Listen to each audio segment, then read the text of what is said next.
Hey guys, welcome back to the channel. Today I'm going to be talking about how to photograph the fastest field sport in the world. In my opinion, the most fun to photograph and often unpredictable sport, which is hurling. Whether you're shooting a grassroots match or you've been squeezed into a corner at an All-Ireland final, I'm going to walk you through everything you need to know. If you've never shot hurling before, this is what you need to know. It is incredibly fast. In fact, it is considered to be the fastest field sport in the world. The slitter, which is this little thing, looks like a baseball. It can fly at over 100 kilometers per hour. They are struck with a hurley, which looks like this. They're also flying everywhere. Most of the time it's just plain chaos, okay? And the game barely stops for a breath. But that's part of the fun. Hurling and camogie are fun to shoot because the action is absolutely non-stop. But here's the twist. It's also really hard to get that 1 in a million truly special shot because the action is so fast. You need to be focused, you need to be sharp, patient, and a little bit lucky. Now let's talk about gear. And to understand what type of gear we need for this specific sport, we need to look at the dimensions of a hurling pitch. Now I'm going to put the dimensions on screen so you can compare it, say, to a football field. So as you can see, it is absolutely massive. So needless to say, we need a long telephoto. I would say the 400 probably is the sweet spot, but you can also use the 500 or the 600. Because that's where the main action will happen. Especially with men, they can strike the ball from very, very far away, so the peak of the action is actually not really close to you, but more in the midfield and a little bit further ahead. If we're talking about camogie, then the action, which is played by women, then the action will come slightly closer, but not that much closer. So a big telephoto is very, very important. In my case, the telephoto I use is a 400mm from Canon f2.8 Mark II, and I have that coupled up with the R6 Mark II. Now for the action that is closer to you, I usually use the 7200 on my second body, which is also an R6 Mark II. Some other people might use the 24-70, but I think it hits the sweet spot with the 7200. You can get the action near the goal and some action close to you. Obviously, if it is really close, and that can happen sometimes, maybe the 7200 is a little bit tight, but you know, you cannot have everything. So the sweet spot for me using two cameras is the 400mm for the further away action, and for the most part that is the lens that is used the most, and for the closer action, the 7200. Now let's talk about camera settings, and if you want to see how I set up my camera for sports in general, click on the link above to see how I set up my camera. But generally speaking, and the main settings I would say for shooting hurling is shutter speed. It needs to be extremely fast. So I would say 1/1600 as a good starting point. If you can raise it higher, even better, because it is insanely fast. As for the aperture, I usually use my lenses wide open, so f2.8.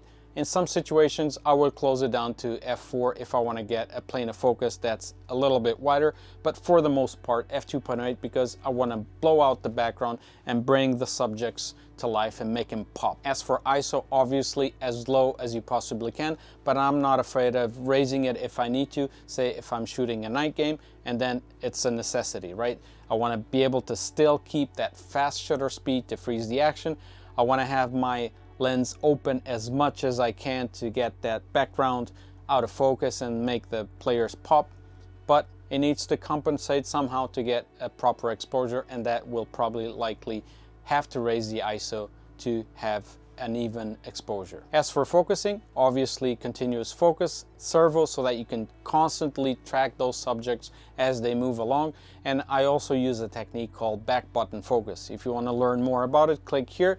It will not make you focus better, but it'll give you more flexibility. As for the focusing points, if you are on a DSLR, I would say single point focus, the middle one.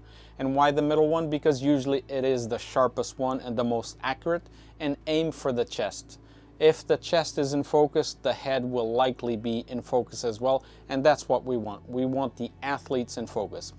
Now, if you're using a mirrorless system which has more advanced focusing systems such as human detection, face detection, eye detection, then use those systems to your advantage because you'll nail that focus. It's going to be extremely sharp.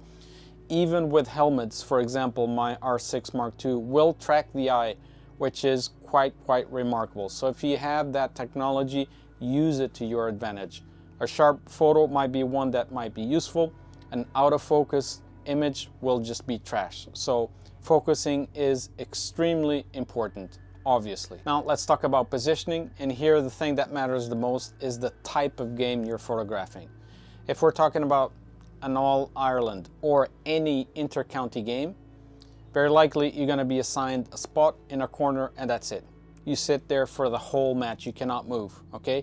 So in that case, you need to be patient, you need to focus on the action that's coming to you, okay? So you need to pay attention because some parts of the game might be so far away from you that you might not be able to capture that much, but when the action comes, you better be ready because you can't ask the players to redo the match, redo the play.